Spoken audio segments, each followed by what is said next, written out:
Good morning, everybody. Hello, hello, hello, hello. Very nice to see you all. I can tell you that speakers at events like this love the people in the middle. We love you because you're committed, because getting out is either a huge public statement about just how much you hate it, or you're just stuck there. Whereas like the ones on the edge, it's like, come on, make it good enough, come on. So let's see what we can do. Okay, so I'm Mark Harrison. I'm the Managing Director of the DPP, and as some of you will know, last year we did a piece of work called Why We Get Trends Wrong in Our Industry. And what we did was we triangulated over a period of several years the headlines that we get about consumer technology trends at CES, the Consumer Electronics Show in Las Vegas. We looked at the headline-grabbing trends we get at NAB. We then sort of looked at the kind of more general industry buzz, which is often a bit of a combination of those two things, and it's the stuff that causes bigger organizations to start up kind of innovation hubs and to increase their beanbag budget for a while over a particular thing. And then, of course, those pesky old consumers and what their actual behaviors and interests happen to be. And when we began to chart that from 2010, a couple of things became immediately apparent. And the first is that as a professional industry, we do still tend to chase after whatever happens to be the latest piece of hype. We're particularly, if you look at the middle two columns, we're particularly seduced by anything that invites some kind of change to the mode of presentation of audiovisual content, and especially if it involves putting something on your head. But meanwhile, consumers have been giving us much clearer and actually much more consistent messages, which are basically, we love video. You know that thing that you all do? It's like your core business, video. Did we mention that we actually really love it? And so what it brought home to us was that actually, as an industry, we're not really in control of our future anymore. And in fact, to some degree, we're in denial about it. So that made me think, what would happen if instead of just looking backwards at trends, we sort of took this as read, that actually there are developments that are happening around technology, around global markets, around consumer behaviors that are out of our control. If we just accept that, look at what we know and look forward, then what do we see? And the answer is that although I'm absolutely certain I've by no means spotted all the things we could see, there are a few that immediately emerge that seem to be quite significant. And that's what I'm going to share today. The first of them is this, voice search. Now, at CES this year, there was absolutely seismic development that went pretty much entirely uncommented upon at the time. And it was this, that pretty much every new display had intelligent, contextual voice assistant built in, fully integrated inside the device. And more often than not, that was actually Google Assistant that was inside displays. Now, we've had some voice control around displays and around some content services for a couple of years now. But what was different about this year's show is that we were seeing it become completely standard and fully integrated. And what that told us is that we're going to get to a place quite quickly where consumers actually expect to be able to search for their content using voice. Now, the other reason I'm so confident that voice actually will become a kind of standard operating mechanism for consumers is because voice assistants have been taken up in the market really remarkably quickly, particularly in the West. And what's so interesting is that when people have one, they very often have more than one, which indicates to me that they're getting quite comfortable about beginning to run parts of their life through voice control and voice discovery. Now, why does that matter so much if you work in the media? The reason it matters is because now consumers can search for content by its name, by talent, by theme, by mood, by location. They have no need to know what the creating entity was behind that content. Now, as I'm sure you're aware, broadcasters have been worrying for years about what they call attribution. So, when their content is playing out on third-party platforms, so when, BBC iPlayer is playing on Sky, for example, who the hell remembers that it was the BBC? With voice search, you disintermediate all platforms. So suddenly, it doesn't matter how groovy and funky and modern you are, you're still going to struggle to get attribution. But meanwhile, the actual producer of that content, this is good news for producers, directors, production companies. The producers of that content suddenly have an enormous amount of power because the consumer is going more directly to them. We can expect them to start to demand a greater share of revenue. But I think also this invites something else to happen, which is I think we can expect to see an intervention by a major company that is committed to making that distance between content origination and consumer as short as possible. They're going to try and make going direct to consumer as short as possible, and they'll achieve it through a technology platform and an appealing business model. Why do I think it might happen? Because we've seen it before. And look what happened to the music industry when it did. Okay. The second thing we could get blindsided by. Well, we'll never know because the clicker's not. There we go. It's this. If you've never heard the term alt digital, it's because I made it up. I was trying to think of a phrase that could capture that extraordinary mosaic of activity that happens often around media by consumers today that is not like mainstream media and entertainment content. And if you want to grasp what I mean, just think about what you probably do yourselves when you're killing time waiting for a train or whatever, or when you're sitting at home and you can't believe time flew by while you were staring at this device. It's all that stuff around gaming, around online video, around branded content, around personal data management of your various kind of apps and health tech and all that stuff that you do that's not what we used to call watching TV or movies.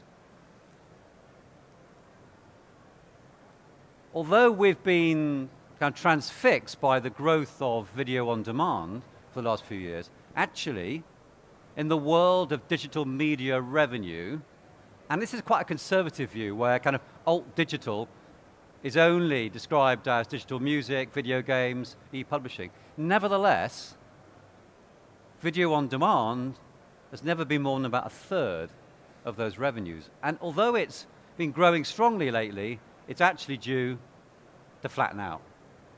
So it won't become more than a third. Gaming, however, stays very, very strong. And that's why recently Netflix said something very telling and very smart, which was they said, in their minds, the competition they have to worry about is not actually Disney or HBO, it's actually the gaming industry. And as they said, when they look at the time that people spend on their screens, they are often, quote, losing out to Fortnite, not to HBO. So yes, they are aware of the massive revenues around gaming, but they're also very aware of the time that people spend playing those games. It's becoming really significant, and this is just for a single game. I think that over the last few years as an industry, we've become so kind of transfixed by the way that we've seen ourselves and others multi-screening that we've allowed ourselves to think that somehow time is infinite for consumers. But actually it isn't. You know, their budget of money available to spend on stuff, of their time, and very importantly for marketeers, their attention, all those personal budgets actually are finite. And that's why when you get a significant new development like voice assistants, guess what? People actually start to stop doing things on other devices.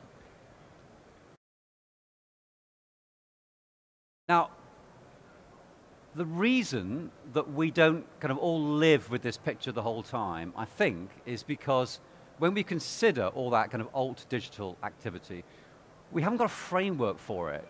Like, you know, we used to have a framework in the world of television of linear schedules. You can kind of see this stuff. But what's actually going on in the truly digital world is largely invisible to us. And that's why, you know, we miss things like the extraordinary success of what get called stories, those sort of 1 minute or less long video streams that people and brands now create and share in really astonishing volumes. The biggest mistake of all we can make as an industry is to go, yeah, well, you know, it's millennials, isn't it? They'll grow up. I've heard many TV executives talk about this kind of activity as if it's a passing phase. Let's just remind ourselves that actually millennials, depending on your definition, are aged up to either 34 or as high as 38. And you know what? At those ages, they're not children. These are fully fledged citizens. And so when we see the time that they now spend, for instance, in America, watching TV compared to others, we have to take that seriously, and we have to know it's only going in one direction. Why does it matter?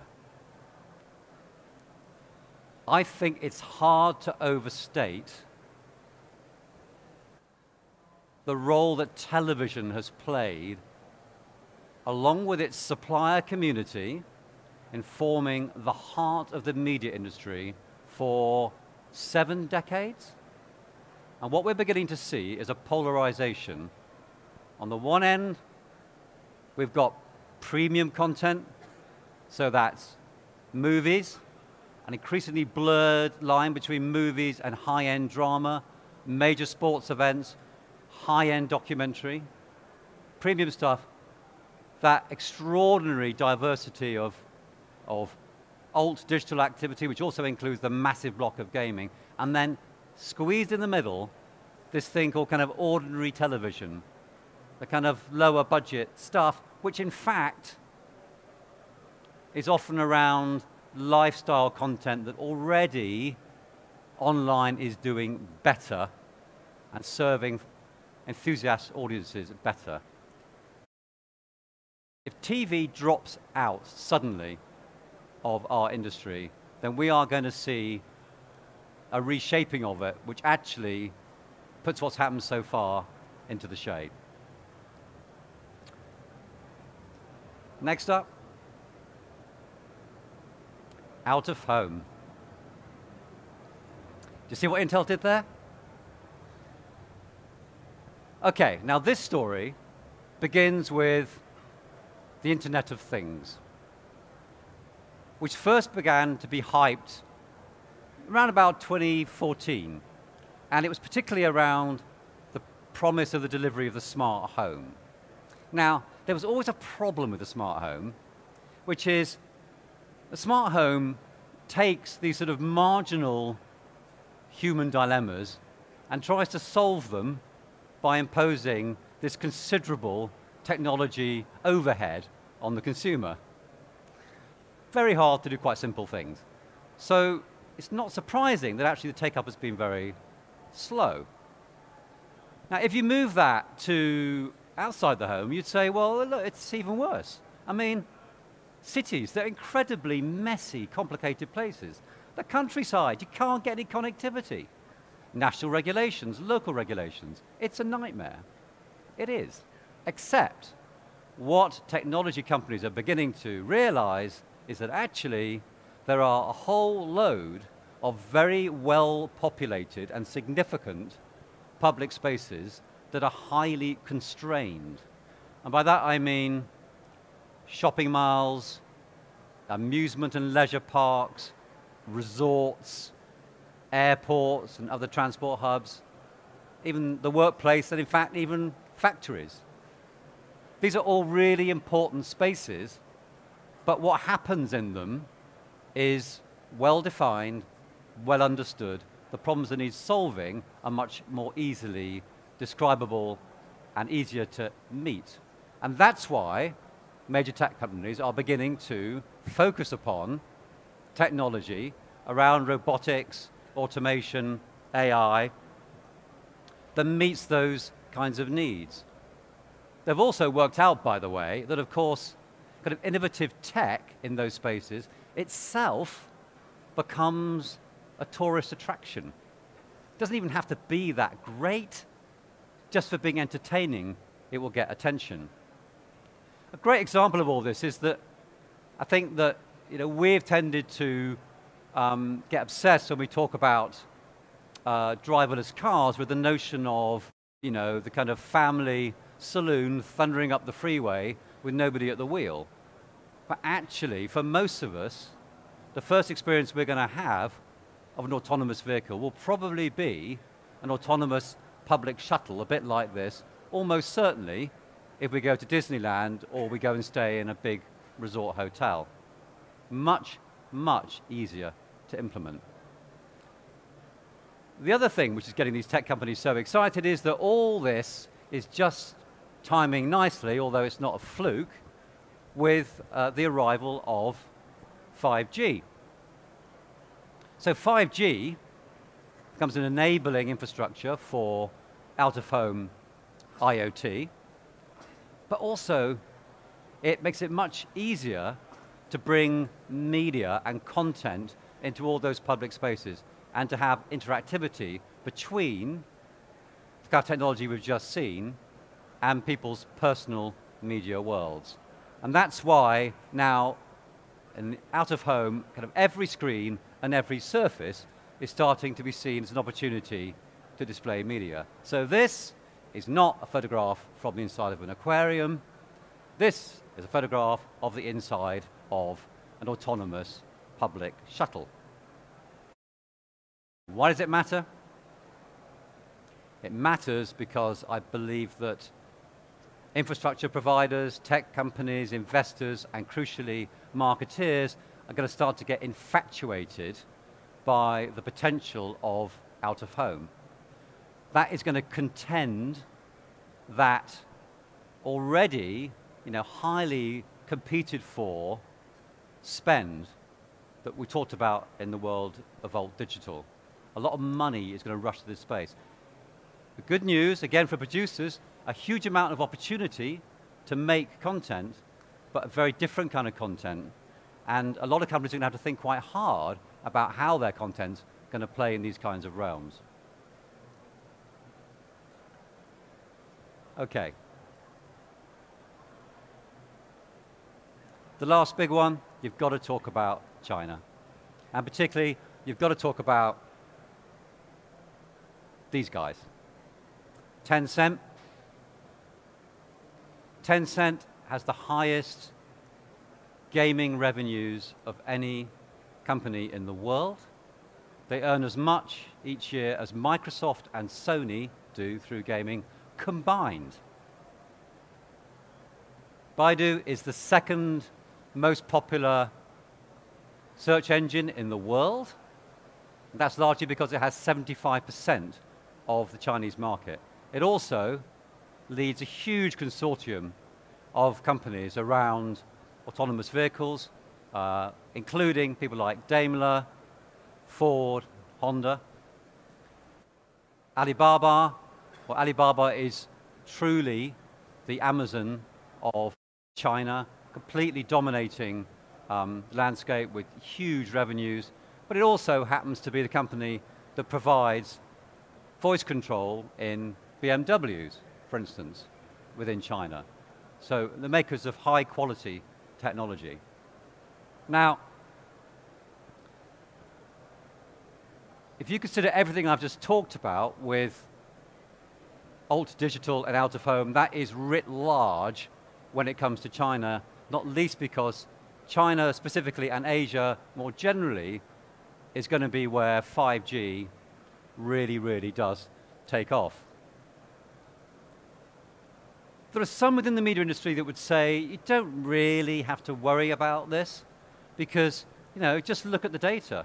If you look at digital media, well, the US media market is still much bigger than China, and actually, more important than that, the amount of revenue per user that you derive is like more than 20 times that of China. I mean, China's a joke when it comes to digital media.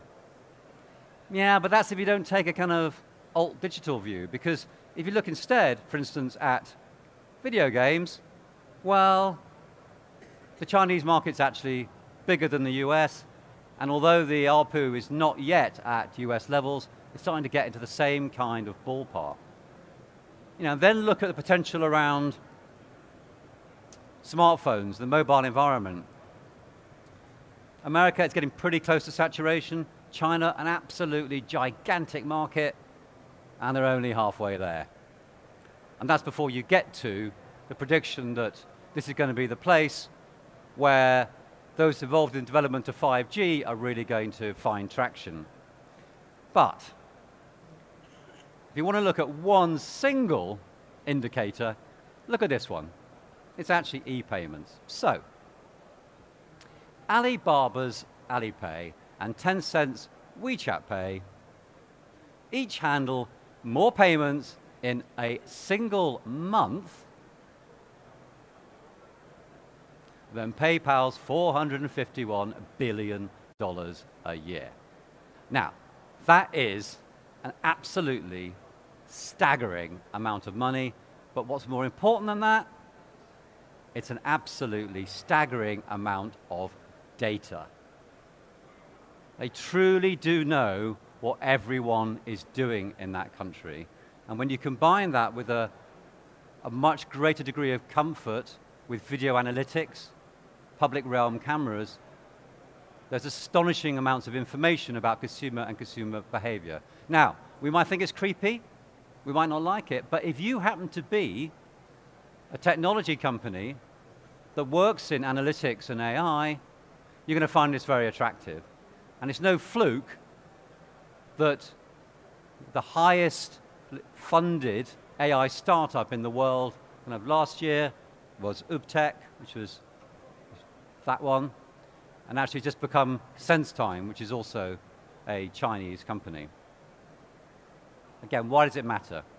It matters because what I think we're going to see over the next 5 to 10 years is we're going to see a technology gap opening between East and West, in which, in fact, it's the East that are the innovators.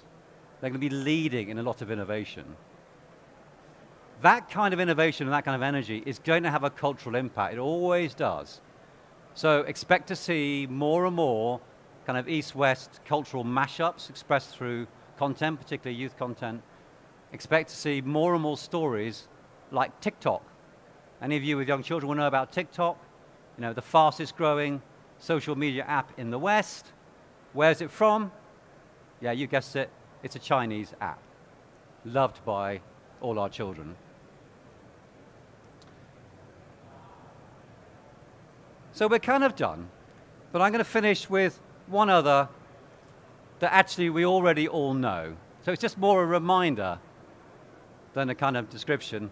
And that is the potential to be blindsided by one of the global tech giants. You could say we already have, with the impact of YouTube from Google, with the impact of Facebook in both advertising and in video, the impact of Amazon Prime.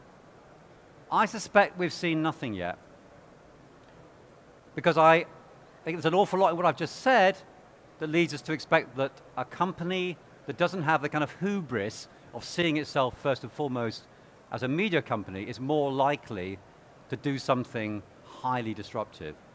And to give you a flavor of the potential for that, let me share with you this one final stat that I think, of all things I've heard this year, is the one that absolutely blew me away.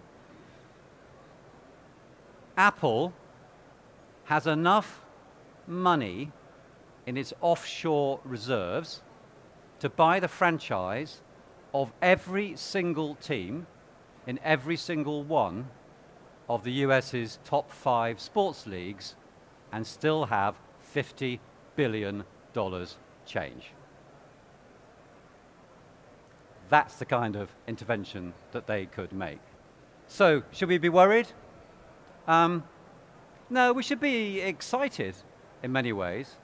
One thing I'm absolutely 100% certain of is that storytelling will remain the most valued and valuable of human activities.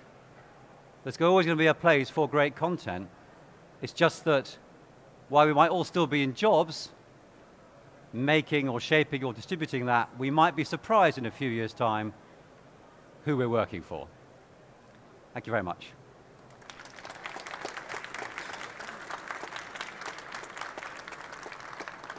We probably have about 2 minutes, do we? 3 minutes, if anybody does have any questions, or observations, or doubts. Right down front, running all the way. Testing. So, question for you. I'm just wondering about the controversy with 5G. Yeah. Because obviously there's a lot of, I don't know if it's misreporting, I'm not sure, about problems with health. I just wondered if you've got a comment on that, what your thoughts? With health around it? No, yeah, in relation to 5G and the way it actually pulses and can affect people's health, mental health, and also physical health.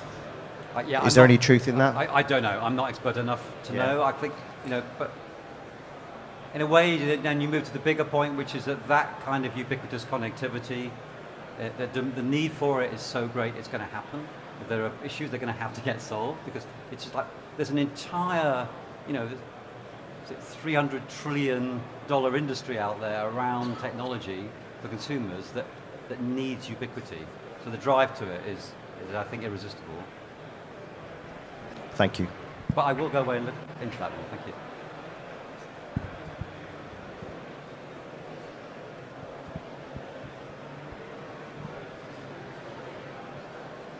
Okay. Are we done? We're done.